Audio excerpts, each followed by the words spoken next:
nous l'avions dit tout à l'heure, il y a cette disposition sur le podium qui va servir à accueillir la signature du protocole d'accord de la Task Force interinstitutionnelle anticorruption avec les institutions telles que l'ULCC, représentée par son directeur général, Maître Hans Joseph. Nous allons également accueillir l'inspecteur général de classe exceptionnelle, directrice générale de l'inspection générale des finances, Madame Gauthier Varnel-Morancy. Nous allons aussi accueillir le représentant de l'unité centrale de renseignement financier et nous allons aussi accueillir le coordonnateur AI de la Commission nationale des marchés publics et également le chef de cabinet du directeur général de la police nationale qui va représenter le BAF, le Bureau des affaires financières et économiques de la police nationale d'Haïti. Mais avant de passer à la signature de ce protocole d'accord, nous invitons l'inspecteur général de classe exceptionnelle, la directrice générale de l'inspection générale des finances, Madame Gauthier Varnel-Morancy, pour la mise en contexte de ce protocole d'accord. Madame Gauthier Varnel-Morancy. Son Excellence, Monsieur le Président du Conseil présidentiel de transition, Monsieur le Premier ministre, Mesdames, Messieurs les ministres, Madame, Messieurs les secrétaires généraux, Monsieur le Président de la Cour des comptes et du contentieux administratif, Mesdames, Messieurs les membres du Conseil supérieur du pouvoir judiciaire,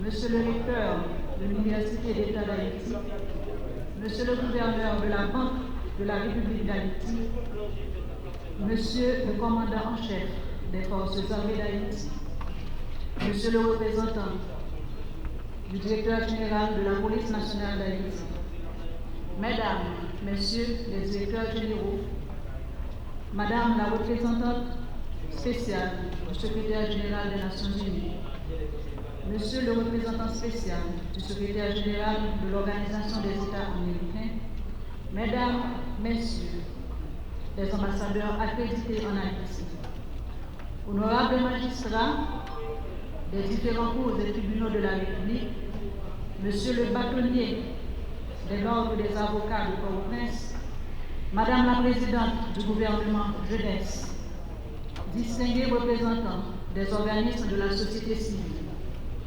chers représentants du secteur privé des affaires, Mesdames, Messieurs les représentants de la presse écrite, parlée et télévisée, Mesdames, Messieurs et Messieurs les responsables de l'ULCC, de la CNMP, de l'UCREF, de la PNH et chers partenaires de l'IGF au sein de la Task Force interinstitutionnelle anticorruption, Mesdames, Messieurs.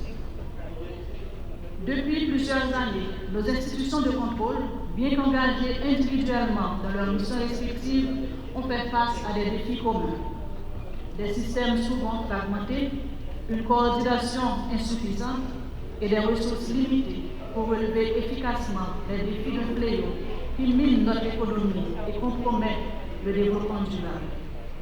Si les appellations pour le nommer varient, fraude, corruption, non-transparence, ou encore si les institutions en œuvre pour le contrer sont multiples, il reste indéniable que ces conséquences et donc le sort ultime qu'il cause à la population reste immuable. Il lui vole son présent, qu'il rend misérable et il lui vole son avenir, mieux un avenir de qualité. Ainsi, la majorité des institutions de contrôle se trouvent souvent dans la situation inconfortable de procéder respectivement à une introspection et pire encore d'être questionnées sur leur niveau de performance.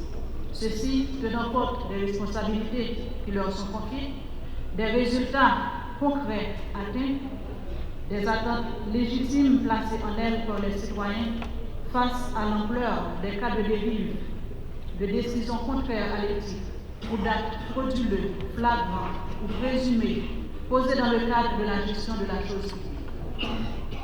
Combien de fois, en effet, n'avons-nous entendu cette question? Pour que toute institution contrôle ça dans le pays et puis pour bagailler dans l'État ça. Nous venons, il y a un moment, d'écouter le plaidoyer de la présidente, justement, du gouvernement jeunesse en ce sens. C'est dans cette optique que l'Inspection générale des finances a décidé de relancer en juin 2022 une initiative longtemps évoquée, mais non encore pleinement matérialisée, celle d'une synergie réelle et structurée entre nos institutions de contrôle. En effet, comme moment notable, dès la mise en place de l'Inspection générale des finances en 2028, nous avions pris notre bâton de pèlerin pour rencontrer, à partir de février 2029, l'ensemble des institutions de contrôle, y compris la Cour supérieure des comptes et du contentieux administratif, afin de porter un plaidoyer en faveur de la mise en place d'espaces communs de discussion, de rencontres entre les organes, les structures et les mécanismes de contrôle. Cette tendance s'est poursuivie en 2018 à l'occasion du colloque marquant les 10 ans de fonctionnement de l'Inspection générale des finances, lancé sous le thème « La synergie des institutions de contrôle, un facteur incontournable dans l'amélioration de la gestion publique », ce qui avait jeté les bases de cette réflexion collective et posé les premiers jalons de ce que nous concrétisons aujourd'hui. Ne disons pas justement, si on veut aller vite, on peut aller seul, mais si on veut aller loin, on doit partir accompagné. Fort heureusement, cette relance initiée entre juin et juillet 2022 et l'idée qui la sous-tend ont trouvé écho au cœur de l'ULCC, de la CNMP, de l'UPREF, de la PNH, notamment à travers le Bureau des affaires financières et économiques, qui ont décidé sans hésitation d'emboîter le pas. Depuis, ensemble, nous avons bouclé plusieurs étapes en vue de nous rapprocher de la vision qui guide la task force interinstitutionnelle anticorruption, à savoir renforcer la collaboration et la mutualisation des ressources en vue de constituer une force de frappe susceptible de créer un électrochoc salutaire dans les structures publiques et mettre en place des actions structurantes afin de pérenniser cette approche. En effet, une série de consultations stratégiques a permis d'engager toutes les parties prenantes pour aboutir à la mise en place d'un comité technique en septembre 2023. Ce comité, composé de représentants des institutions de contrôle signataires, a travaillé avec acharnement pour parvenir à la version finale, en août 2024, du protocole d'accord que nous signerons aujourd'hui, à cette date hautement symbolique du 9 décembre, Journée internationale de lutte contre la corruption. Mesdames et messieurs, la task force interinstitutionnelle anticorruption représente un véritable tournant. Elle symbolise une volonté collective de dépasser le fonctionnement en silo. Au-delà d'une initiative technique ou administrative, ce projet incarne la vision d'une action concertée, où des institutions de contrôle s'engagent à agir ensemble pour renforcer la prévention, la détection et la répression des pratiques de corruption, tout en assurant une utilisation optimale des ressources et des compétences pour garantir la transparence, l'intégrité et l'efficience dans la gestion des ressources publiques. La Task Force interinstitutionnelle anticorruption tient en perspective plusieurs projets d'envergure.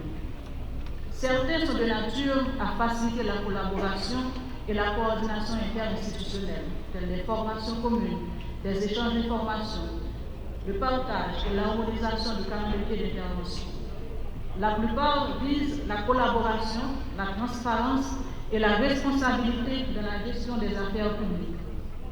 Des séminaires, des ateliers de formation et de sensibilisation sur le contrôle sur l'administration publique haïtienne. Et enfin, d'autres, à portée plus structurante, visent l'harmonisation des actions communes et le renforcement de l'impact et de la lisibilité des actions de contrôle et de lutte anticorruption. Telle, par exemple, l'élaboration à venir de la cartographie des risques de l'administration publique haïtienne par institution, par champ d'action et par processus. La conduite d'intervention animée à un plan national de contrôle, ce qui permettra de pouvoir réaliser des rapports de contrôle périodiques de l'administration publique. Aussi, est-il important pour nous de préciser à cette phase que si les 5 institutions signataires du dit protocole en sont les premières, elles ne seront pas les seules. En effet, la démarche d'intégration se poursuivra afin d'accueillir d'autres institutions ou structures actives dans la chaîne de lutte contre la corruption. Mesdames et messieurs, avant de terminer, je tiens à souligner que si j'ai pris la parole aujourd'hui, je considère que ce n'est pas tant à titre de directeur général de l'inspection générale des finances et inspecteur général du classe exceptionnelle du corps des inspecteurs des finances, mais surtout en tant que porte-parole de l'ensemble des 5 partenaires que constituent l'IGF, l'ULCC, la CNMP, l'UCREF et la PNH à travers le BAF, qui vont ensemble franchir cette étape historique dans le fonctionnement des institutions de contrôle de notre pays. Mes chers partenaires, j'ai pris la parole en ce moment unique avec un immense honneur et un sentiment de reconnaissance. En effet, mesdames et messieurs, même si les responsables des 4 autres institutions partenaires ici présentes ont jugé non équitable de laisser la place à l'IGF pour contextualiser ce moment hautement important, ceci en référence à son rôle d'initiatrice des démarches nous amenant à ce moment précis et de coordinatrice des activités du comité technique, je tiens à préciser pour chaque membre de cette auguste assemblée que, se référant à leur enthousiasme dès la première sollicitation, leur constant engagement et leur foi dans les grands projets entrevus et le potentiel de cette task force interinstitutionnelle anticorruption, chacun d'entre eux aurait pu se tenir au même titre que moi derrière ce butin. DG Joseph, Monsieur le coordonnateur, Monsieur Claude Albert, Monsieur le directeur général, Monsieur Gissable, vous qui représentez le DG de la police nationale, en son nom, je peux vous dire tant en mon nom qu'en mon nom propre, qu'en celui de l'IGF,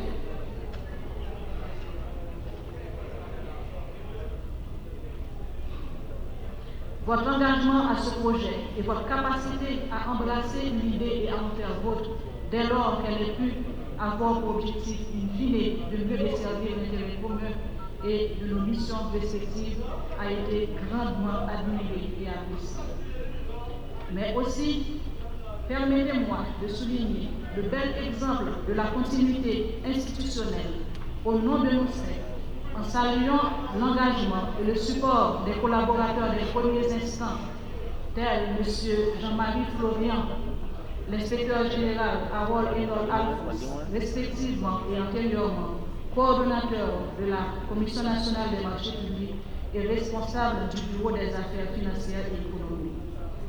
Nous saluons également les 2 plus fervents défenseurs de cette synergie, l'ex-directeur général de l'IGF et ex-ministre de l'économie et des finances, M. Jules-Alix Patrick Salomon, qui a initié l'idée de cette mise en commun, et M. Guillaume Molatri, récemment directeur général adjoint de l'IGF, qui, jusqu'à octobre dernier, a largement contribué à ce projet.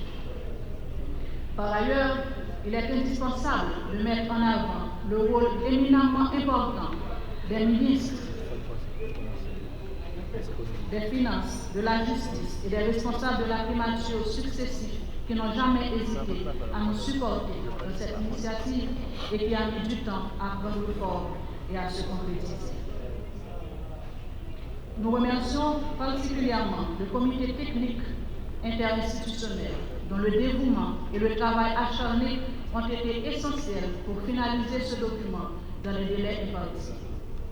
Nous tenons à exprimer Ici, notre grande gratitude envers toutes les institutions partenaires et les collèges impliqués pour leur contribution active à l'élaboration de ce protocole et la documentation complémentaire ayant été produite. Parmi celles-ci, nous tenons à remercier chaudement et particulièrement un partenaire de last but not the least, l'Office des Nations Unies contre la drogue et le crime, l'ONUDC, qui nous a rejoints certes à une phase très avancée de ce projet, mais dont le support à maints aspects a été et reste crucial. Chers partenaires, aujourd'hui, en apposant nos signatures sur ce protocole d'accord, nous prenons un engagement solennel, non seulement envers nos institutions respectives, mais également envers cette Assemblée et la population que nous servons et qui, ce faisant, nous allons prendre à témoin. Cet acte marque le début d'une nouvelle ère de notre combat contre la corruption, tout en ne constituant qu'une étape du projet. Il nous appartient désormais, ensemble, de transformer cette initiative et ses résultats tangibles. De transformer cette initiative en résultats tangibles. La route sera longue et semée d'embûches, mais je suis convaincue qu'avec la même détermination qui nous a conduits ici aujourd'hui, nous atteindrons les objectifs. Mesdames et messieurs, tout en vous remerciant de votre attention, je vous invite à vous remémorer, si besoin est, qu'à l'instar de nos structures et institutions de contrôle, chacun de nous, ici présents, indistinctement, détient un rôle actif à jouer dans cette quête d'une gouvernance exemplaire et d'une gestion intègre de la chose publique, ce indépendamment de sa sphère d'évolution. Car somme toute, la lutte anticorruption est un engagement individuel et elle est un engagement citoyen. Merci de votre attention.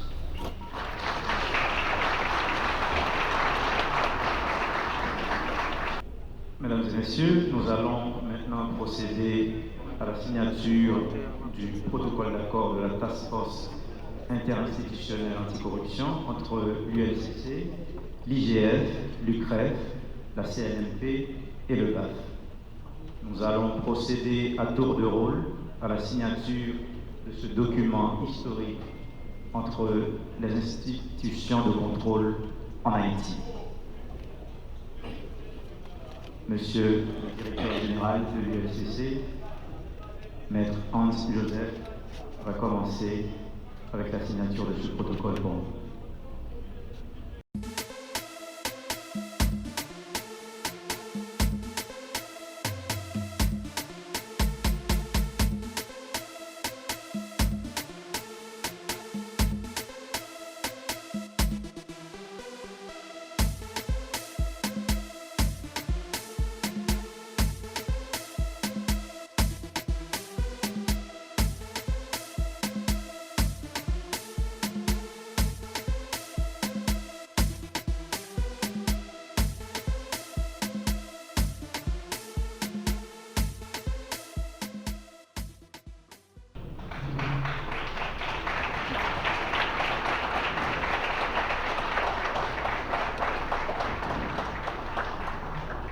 Nous venons d'assister à un moment historique où des institutions de contrôle de l'État ont décidé de se mettre ensemble pour poursuivre la lutte contre la corruption en Haïti.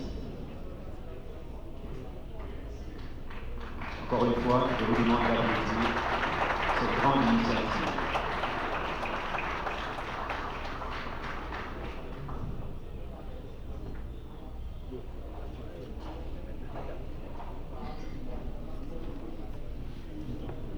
Après ce moment historique qu'on vient de vivre, dans un pays où la corruption est un maître mot, les institutions étatiques de contrôle ont décidé de se mettre ensemble pour poursuivre cette lutte.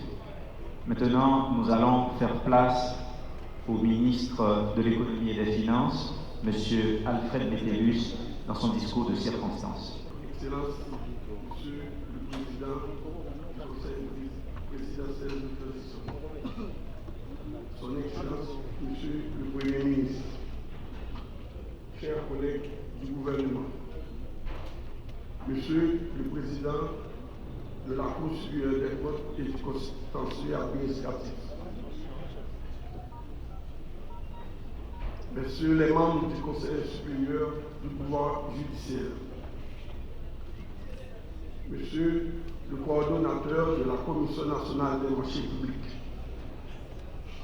Monsieur le directeur général de l'unité centrale des renseignements financiers, Madame la directrice générale de l'inspection générale des finances, Monsieur le directeur général de l'unité de lutte contre la corruption, Mesdames, Messieurs les représentants des partenaires techniques et financiers, Mesdames, Messieurs les cadres de l'administration publique, Mesdames, Messieurs, je suis particulièrement honoré de prendre part ce matin, ce midi, à la cérémonie de célébration de la Journée internationale de lutte contre la corruption, commémorée le 9 décembre de chaque année, afin de sensibiliser le monde sur le problème de la corruption et de discuter des méthodes et moyens de prévention de lutte contre ce fléau.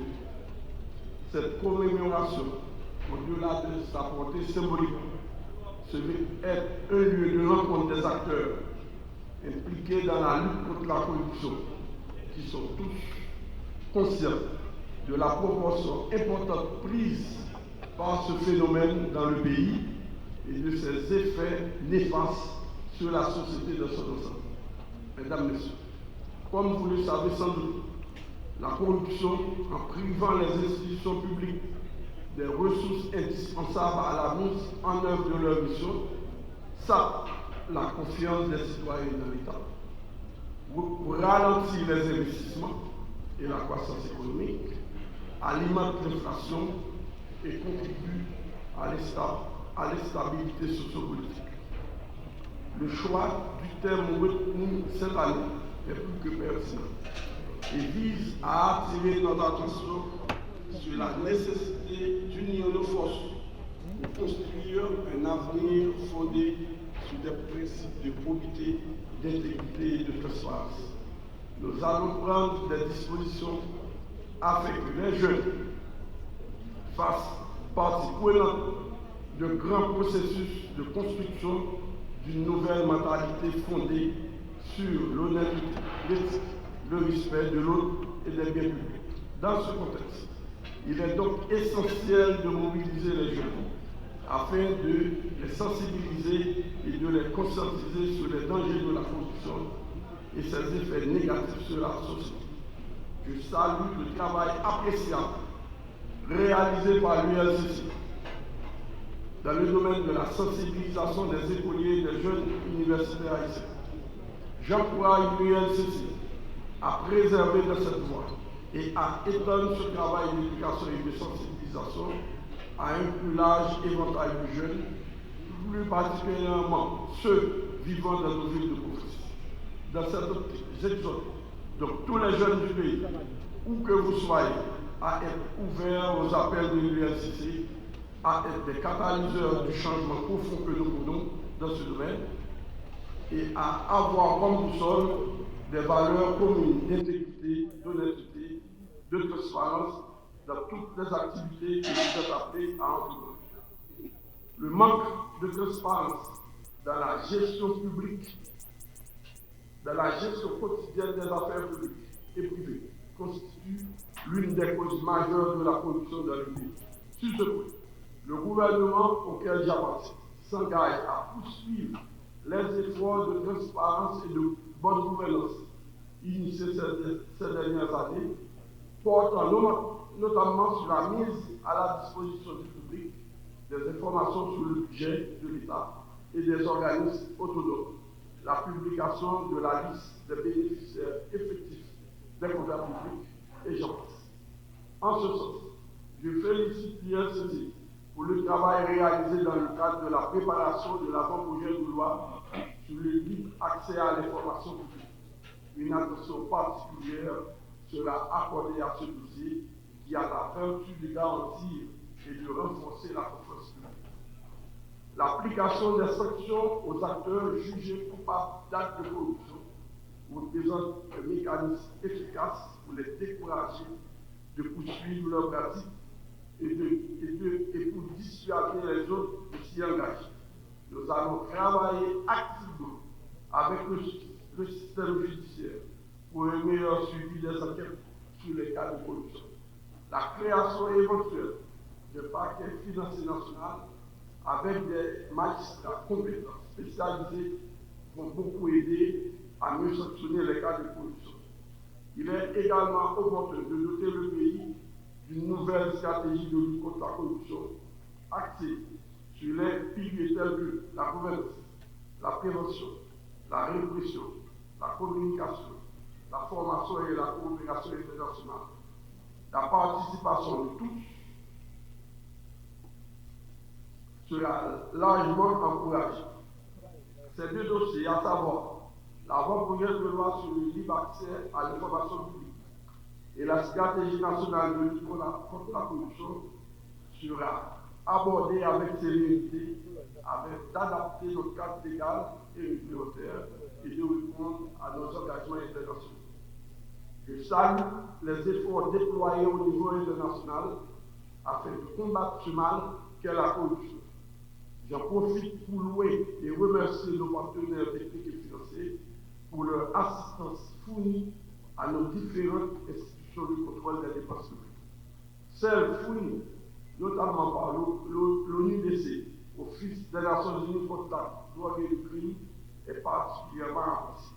Mesdames, Messieurs, je ne saurais terminer mes propos sans féliciter l'équipe de l'UNCC, les enquêteurs, les cadres de l'institution, plus particulièrement son directeur général, M. Anja Louvic Joseph, pour leur détermination, le travail assidu accompli dans la lutte contre la corruption dans le pays.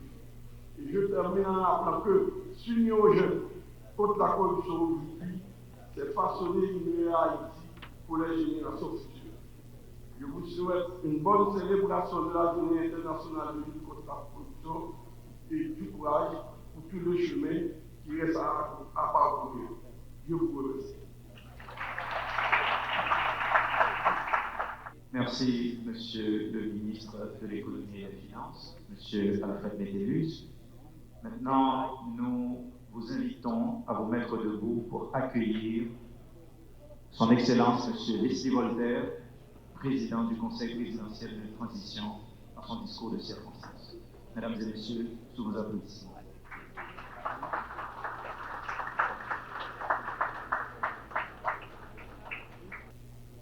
Mesdames et Messieurs, les secrétaires généraux de la présidence du Conseil des ministres et de la Miniature, Monsieur le Président de la Cour supérieure des comptes et du contentieux administratif, Monsieur le protecteur du citoyen à l'intérim, Monsieur le gouverneur de la Banque centrale, Madame la représentante du secrétaire général des Nations Unies, Monsieur le représentant du secrétaire général de l'Organisation des États américains, Mesdames et Messieurs les membres du corps diplomatique et consulaire, Messieurs les membres du Conseil supérieur du pouvoir judiciaire, Monsieur le recteur de l'Université d'État d'Haïti, Monsieur le coordonnateur de la Commission nationale des marchés publics, Monsieur le commandant en chef des forces armées d'Haïti, Monsieur le représentant du commandant en chef de la police nationale d'Haïti, Monsieur le directeur général de l'unité de lutte contre la corruption, Mesdames et Messieurs les directeurs généraux,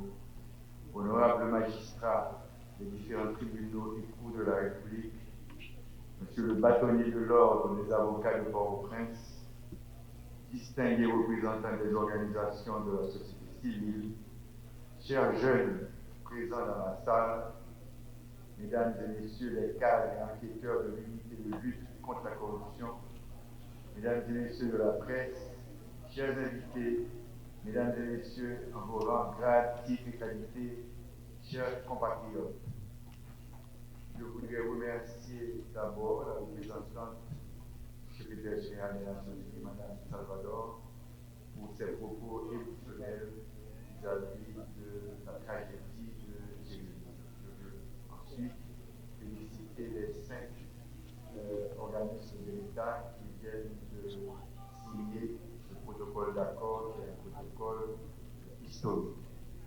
Et merci à Mme Sophie de nous montrer que la relève est là et qui nous donne beaucoup d'espoir. Merci. Chaque année, sous l'égide des Nations Unies, la communauté internationale célèbre la Journée internationale de lutte contre la corruption, rappelant ainsi l'importance capitale de la Convention des Nations Unies contre la corruption. Cette journée a pour vocation de sensibiliser tous les États, riches ou pauvres, aux effets dévastateurs de ce fléau mondial.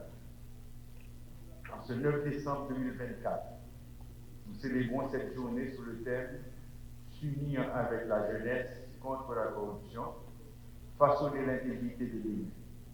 Un thème qui incarne pleinement les valeurs que le Conseil présidentiel de transition et le gouvernement s'efforcent de promouvoir. La lutte contre la corruption ne se limite pas seulement à l'adoption de lois et de réformes institutionnelles, elle nécessite également un engagement collectif et résolu. Il s'agit de restaurer la dignité de nos institutions et de bâtir un avenir plus juste et équitable pour notre jeunesse. C'est cette vision d'une Haïti rétablie dans ses principes d'intégrité et de transparence que je vous appelle aujourd'hui, en cette occasion symbolique, à partager et à porter ensemble avec détermination et unité pour l'avenir de notre nation.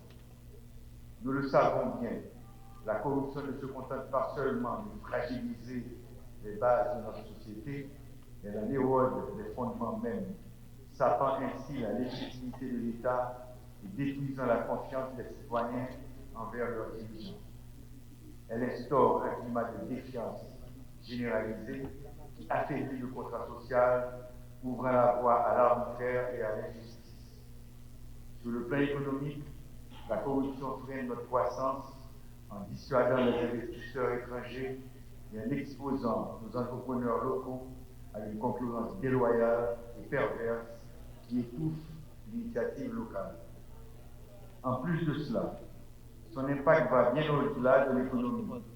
La corruption touche chaque secteur de notre société, de l'administration publique aux services essentiels comme l'éducation et la santé, en passant par le secteur privé.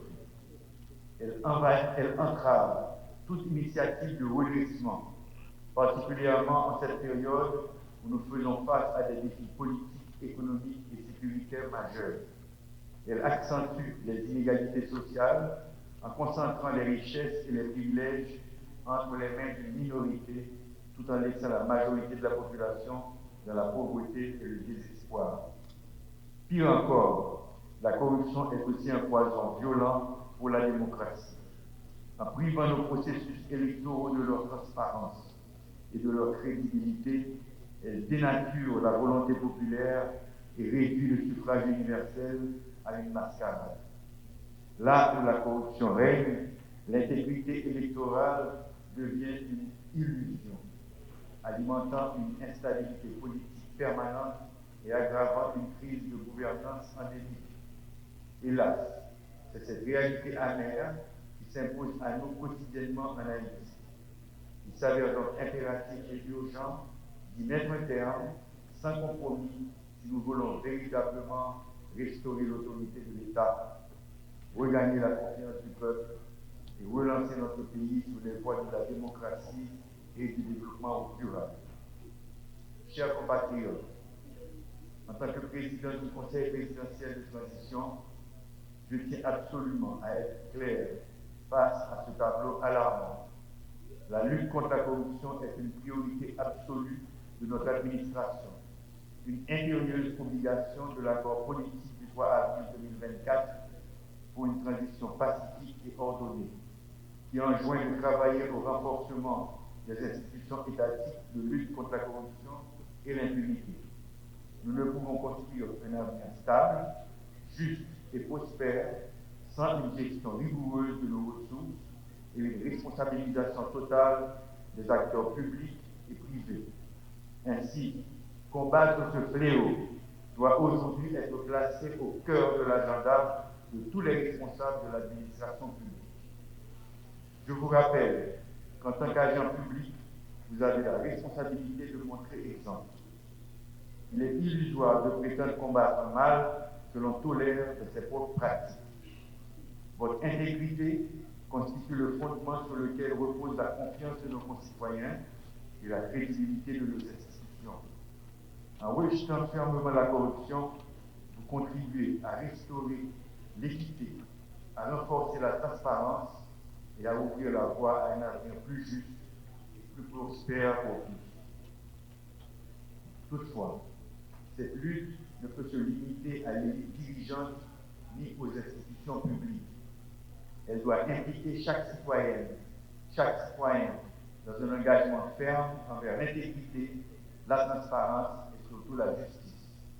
Ensemble, nous devons nous révolter et agir contre la corruption, car elle ne prospère que là où règne le silence, l'indifférence et la complicité. Il est de notre devoir, en tant que citoyens responsables, de dénoncer les actes de malversation, d'exiger des comptes et de promouvoir une culture d'intégrité à tous les niveaux de la société. La réussite de cette transition dépend en grande partie de notre capacité collective à éradiquer ce fléau qui fragilise l'État, divise notre société, en menaçant de compromettre notre avenir commun.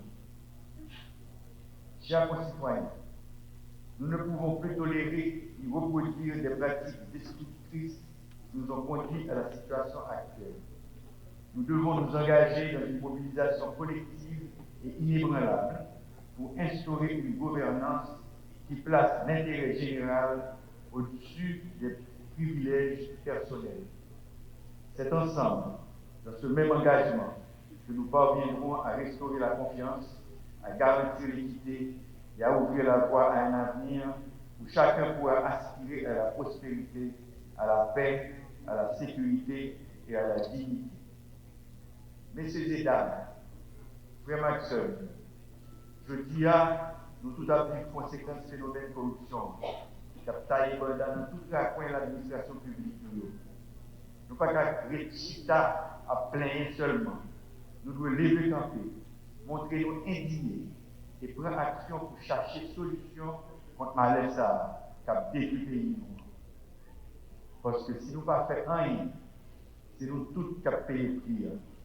Les conséquences sur le pire toujours, pour petites nous et petites nous demain. Nous tous conseillons, nous avons besoin de participation au gouvernement, secteur privé, médias, à toute organisation société civile, main en main avec la population pour corruption cabas dans le pays. Nous chacun avons un rôle pour nous jouer dans la bataille contre la corruption.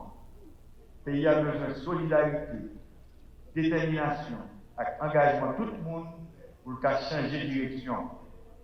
En nous mettant les mains ensemble pour nous frapper la corruption. C'est seule dans façon ça nous avons rebâti un pays qui chita sur justice, intégrité et côté intérêt peuple là a toujours passé avant. C'est seul gens qui a bâti le pays nous voulons Haïti nous tous nous rêver. Mesdames et messieurs, l'État haïtien a pris une décision historique majeure en créant l'unité de lutte contre la corruption ULCC, dont la mission première est de combattre la corruption et ses diverses manifestations au sein de l'administration publique. 20 ans plus tard, des progrès considérables ont été réalisés dans cette lutte. Aujourd'hui, les agents de l'État sont pleinement conscients de leur devoir de reddition de comptes. Je tiens à saluer tout particulièrement les efforts courageux de l'ULCC qui, forte de ces 2 décennies d'existence, a mené une bataille acharnée contre la corruption dans nos administrations. Les actions entreprises en faveur de la bonne gouvernance au cours des dernières années confirment la nécessité de renforcer cette institution, véritable gardienne des valeurs d'intégrité et de transparence dans la gestion des affaires publiques. Je salue également l'engagement de tous les acteurs du système national d'intégrité de cette mission cruciale et fondamentale pour l'avenir de la jeunesse haïtienne. À un moment où les ambitions politiques de certains et les crises socio-économiques tendent à brouiller nos priorités, il est essentiel de rappeler que l'objectif de cette lutte demeure le bien-être collectif. Dans cette perspective, le Conseil présidentiel de transition s'engage à prendre des mesures concrètes pour renforcer nos institutions de contrôle et de surveillance. Nous apportons un soutien total aux organes tels que l'unité de lutte contre la corruption, la Cour supérieure des comptes et du contentieux administratif, ainsi qu'à toutes les autres institutions engagées dans la répression des actes de corruption. Aussi est-il important de souligner en parfaite adéquation avec le thème de cette célébration que la jeunesse haïtienne a également un rôle capital à jouer dans ce combat. Cette jeunesse dynamique, créative et engagée doit être en première ligne de la lutte contre la corruption. Elle doit s'approprier et promouvoir les valeurs de transparence et d'intégrité dans tous les domaines de la vie publique et privée. Et on ne peut oublier toutes ces manifestations de ces jeunes sous le slogan Côte-Corps Petro-Caribéen. Je m'adresse donc directement à vous aujourd'hui, jeunes haïtiennes et haïtiens. Vous êtes les architectes de l'avenir de ce pays. Vous devez rejeter la corruption sous toutes ses formes. Il est de votre responsabilité d'exiger que ceux qui détiennent le pouvoir rendent compte de leurs actions. Votre mission est d'agir avec intégrité, de dénoncer la corruption dès que vous en êtes témoin et de comprendre qu'en volant l'État, on vole les opportunités des générations futures. C'est votre avenir que la corruption est en train de dérober. Alors agissez, engagez-vous dans la construction de cette Haïti nouvelle, car c'est par vous que passera le changement durable que nous appelons tous de nos vies. En tant que président du Conseil présidentiel de transition, je place la jeunesse au centre de notre stratégie nationale de lutte contre la corruption. Nous en avons pleinement conscience et c'est ce sur quoi nous nous concentrons. Investir dans l'éducation civique de nos jeunes, les former pour qu'ils deviennent des citoyens responsables, pleinement conscients de leurs droits et devoirs et engagés dans la construction d'un véritable État de droit. Mesdames et messieurs les hauts cadres de l'administration publique, nous les dirigeants avons une immense responsabilité, celle de donner l'exemple. Nous devons incarner les valeurs que nous prônons, car nous sommes les modèles que la jeunesse observe. Nous devons tout faire pour que les générations futures héritent d'un pays où le bien commun est sur les intérêts particuliers. Enfin, je rends hommage à toutes celles et à tous ceux qui luttent pour une Haïti plus transparente. La bataille est ardue, mais elle est nécessaire et juste. Que Dieu bénisse la jeunesse haïtienne, qu'il nous donne la force de poursuivre ce noble combat pour le bien-être de notre chère patrie. Je vous remercie. Amen.